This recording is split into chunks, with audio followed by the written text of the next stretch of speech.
ഈശ്വര, ഇവനെ നീയായിട്ട് അയച്ചതാ. ഇത് ഞാൻ തകർക്കും. ഇപ്പോഴും മുങ്ങി നടക്കുകയാണ് guys. അങ്ങനെ പേടിച്ചു പോകുന്നവനൊന്നും അല്ല ഞാൻ. പുള്ളിക്കെതിരെ പലരും ഇപ്പൊ രംഗത്ത് വന്നുകൊണ്ടിരിക്കുകയാണ്. കഴിഞ്ഞ ദിവസം ഈ കാണുന്ന അക്കൗണ്ടിൽ നിന്ന് ഒരു സ്റ്റോറി പുള്ളിക്കാരത്ത് ഇട്ടിട്ടുണ്ടായിരുന്നു. ഒരു കയ്യബദ്ധം നാറ്റിക്കരുത്. ഇവർക്ക് സിദ്ദീഖ് മുൻപ് അയച്ച ഒരു വോയിസ് റെക്കോർഡും അതുപോലെ തന്നെ ആ ഒരു ചാറ്റിന്റെ ഭാഗമാണ് ഈ സ്റ്റോറി ഇട്ടേക്കുന്നത്. എന്താ സംഭവം എനിക്ക് മനസ്സിലാവുന്നില്ല. കാര്യം എന്താന്ന് വെച്ചാൽ തെളിച്ചു പറയാൻ ഭാഷ. എന്തായാലും ആ വോയിസ് റെക്കോർഡ് നമുക്കൊന്ന് കേട്ടു നോക്കാതെ. എവിടെയാണ് നീ? അന്ന് മെസ്സേജ് അയച്ചിട്ട് പിന്നെ ഒരു അഡ്രസ്സും ഇല്ല. എനിക്ക് പുതിയ റീൽസ് ഒക്കെ അയച്ചു തരണേ. ഈശ്വരാ, എനിക്ക് നേരത്തെ തോന്നിയത്. ഇക്കായ്ക്ക് എത്ര റീൽസ് വേണം? എനിക്ക് റീൽസ് ഒക്കെ അയച്ചു തരണേ.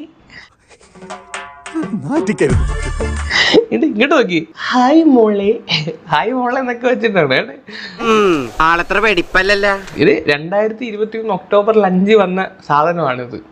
പുള്ളി ഇപ്പോഴും സ്റ്റിൽ ഒരു കുഴപ്പവും ഇല്ല. അന്നത്തെ ചോരത്തിളപ്പിന് ഇപ്പൊ എന്ത് ചോര തണുത്തു പോയാ? നമ്മൾ ആദ്യം വിചാരിച്ചത് മറ്റേ 10 കൊല്ലം മുമ്പുള്ള കേസാണ്. ഇപ്പൊ നന്നായി കാണുന്നത്. എവിടുന്ന് ആ ഒരു സംഭവം തന്നെയാണ് ഇപ്പോഴും പുള്ളി പിടിച്ചേക്കുന്നത്. എനിക്ക് റീൽസ് ഒക്കെ അയച്ചു തരണേ. ആയുസ് തീർന്നിട്ട് ആർത്തി തീർന്നില്ലേ? എന്തൊരു ഒലിപ്പ്. പെണ്ണുങ്ങളെ കണ്ടിട്ടില്ലേ? ബോറൻ, ആഭാസൻ, ബ്ലഡി ഫൂൾ.